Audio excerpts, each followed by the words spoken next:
Chase Elliott gets his first win of the season, and the rain sparks more than just a little bit of controversy. All that and more. Coming up next on the recap. So Chase Elliott gets his first win of the season at COTA, the first winner at COTA, and he does it in the rain. And that in itself is not without controversy. Two controversies come up out of the rain. Kevin Harvick called it the most unsafe thing he has ever done in a race car by far.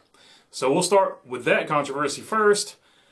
Should they even have been racing at all is a big topic that a lot of people were talking about on social. So poor visibility was an issue.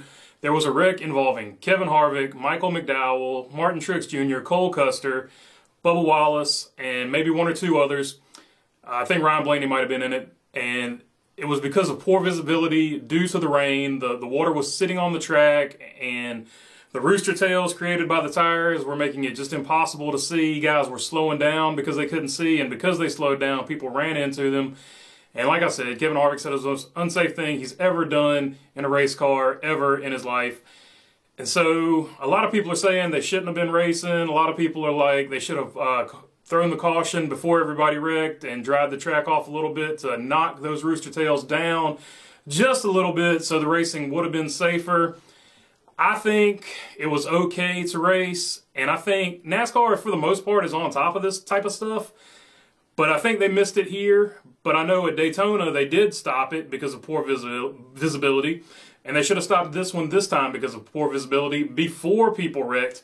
But they didn't. But I don't think NASCAR really needs to address anything other than the fact that they were a little bit late throwing the caution here. And it cost a few guys, you know, their day.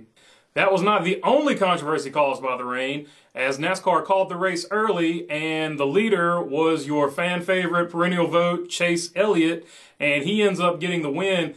This sparked all the Chase Elliott haters to say, oh, NASCAR stopped the race early just so he could get the win. And all the Chase Elliott fans, which there are many, were like, no, there were dangerous conditions. There was no way they were going to get this race restarted in time to have clear visibility to finish the race. Who's to know? At the end of the day, it was a rain-shortened race, and he was the guy in the right place at the right time. Was NASCAR playing favorites? I don't think it's out of the question to ask that, but without any type of proof that there was some type of collusion to get Chase Elliott a win, I think this is mostly just haters being haters and fans being fans. So at the end of the day, in the record books, Chase Elliott gets the W, and that's really all you can say about it. All right, on to who had good races and who had bad races.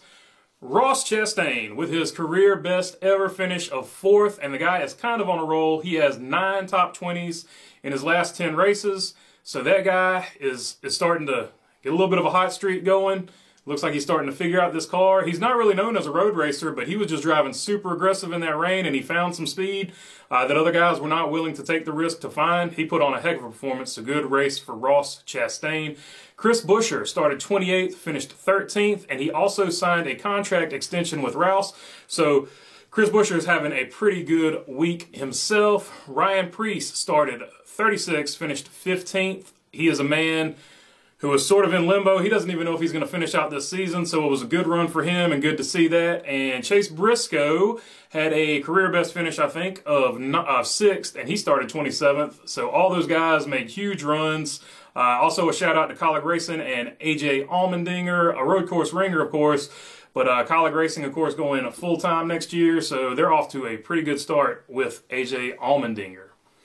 All right, that was the good. Now on to the bad.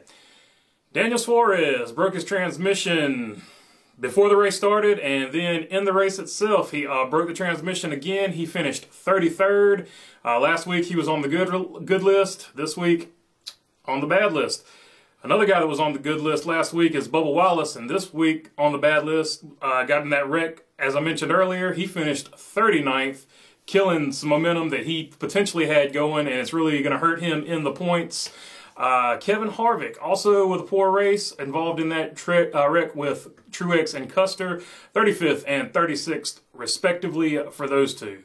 And it is getting that time of the season where we look at the cutoff line For the points situation, 13th through 17th is separated by 42 points. Christopher Bell and Michael McDowell are in that, but they've won a race. So as of right now, they're locked in, although we do have 11 winners in 14 races. So it could be a situation where if we get 16 winners, 16 different winners, then somebody who won a race might not be locked in. That would be an interesting situation. So even though Bell and McDowell are locked in points, Matt DiBenedetto, Tyler Reddick, and Chris Buescher, along with Bell and McDowell, still need to be fighting for every point possible just in case there are 16 different winners, because every point is going to count in that situation. All right, that's all I got for you this week. Thanks for your time. Please subscribe down below, and peace.